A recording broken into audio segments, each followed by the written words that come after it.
మన పెద్దలు పాటించిన అలవాట్లు అన్నీ ఒక పద్ధతి ప్రకారం సైంటిఫిక్ రీజన్స్తో ముడిపడి ఉన్నాయి. ఇప్పటికే మనం కొన్ని విషయాలు తెలుసుకున్నాం. ఈరోజు మరికొన్ని ఆసక్తికరమైనటువంటి విషయాలు, ఆశ్చర్యకరమైన ఆరోగ్య సూత్రాల గురించి తెలుసుకుందాం. మొదటిది, తలుపు గడపకు పసుపు పూయడం. ఇది కేవలం శుభసూచకమేనా? మన ఇంటి గడపకు పసుపు రాసి కుంకుమ పెడతాం. దీని వెనుక ఉన్న సైన్స్ ఏంటంటే, పసుపు అనేది ఒక అద్భుతమైన న్యాచురల్ డిసిన్ఫెక్టెంట్. పూర్వం గాలి ద్వారా వచ్చేటటువంటి బ్యాక్టీరియా, వైరస్లు మరియు చిన్న చిన్న క్రిమికీటకాలు ఇంట్లోకి రాకుండా పసుపు ఒక ఫిల్టర్ లాగా పనిచేసేది. అంటే గడప అనేది కేవలం ఇంటి ద్వారం కాదు, అదొక ఆరోగ్య రక్షణ కవచం. ఇక రెండవది, అరటి ఆకులో భోజనం. శుభకార్యాల్లోనే కాదు, పూర్వం నిత్యం అరిటాకులో భోజనం చేసేవారు చాలామంది ఉండేవారు. అరటి ఆకుపై వేడివేడి అన్నం వడ్డించినప్పుడు ఆ ఆకులో ఉండేటటువంటి పాలిఫెనాల్స్ అనే యాంటీ ఆక్సిడెంట్లు ఆహారంలోకి చేరుతాయి. ఇవి మన చర్మానికి, జీర్ణక్రియకు ఎంతో మేలు చేస్తాయి. అంతేకాదు, అరటి ఆకుపై ఉండేటటువంటి మైనం లాంటి పొర ఆహారానికి ఒక ప్రత్యేకమైనటువంటి రుచిని, శుభ్రతను ఇస్తుంది. ఇక మూడవది, వంటలో తిరగమోత, అంటే వంటలో పోపు. మనం వంటల్లో చివర్లో పోపు వేస్తాం.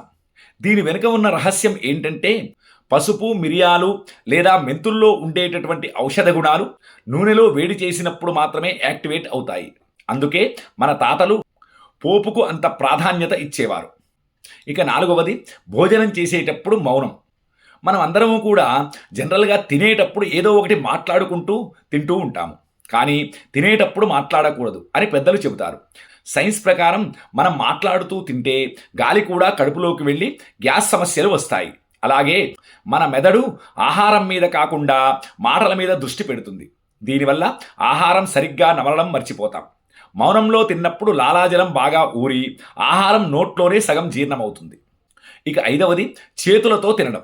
ఈ మధ్యకాలంలో చాలామంది స్పూన్లతో తినడం అలవాటు చేసుకున్నారు. కానీ చేతులతో తినడం వెనక ఒక అద్భుతమైనటువంటి సైన్స్ ఉంది. మన వేళ్ల చివరన ఉండేటటువంటి నరాలు ఆహారాన్ని తాకగానే ఆ స్పర్శ ద్వారా మన మెదడుకు ఆహారం వస్తోంది అనే సంకేతం అందుతోంది. దీనివల్ల జీర్ణరసాలు ముందే విడుదలయ్యి జీర్ణక్రియ సులభతరం అవుతుంది. అలాగే ఇంకో ముఖ్యమైన విషయం ఏంటంటే, చేత్తో తిన్నప్పుడు అన్నం వేడిని ముందే గమనించగలము. దీనివల్ల నోరు కాలకుండా కాపాడుతుంది. చూశారుగా, మన తాతల కాలం నాటి ప్రతి పనిలోనూ మన ఆరోగ్యం దాగి ఉంది. ఆధునిక కాలంలో మనం ఎంత బిజీగా ఉన్నా ఇలాంటి చిన్న చిన్న పద్ధతులను పాటిస్తే ఆసుపత్రుల చుట్టూ తిరిగే పని ఉండదు. ఈ వీడియో మీకు నచ్చితే లైక్ చేయండి, షేర్ చేయండి. మరిన్ని ఇంట్రెస్టింగ్ అప్డేట్స్ కోసం మన శ్రీ గాయత్రి ఆస్ట్రో న్యూమరాలజీ ఛానల్ని ఫాలో అవ్వండి. శ్రీమాత్రే నమః. స్వస్తి.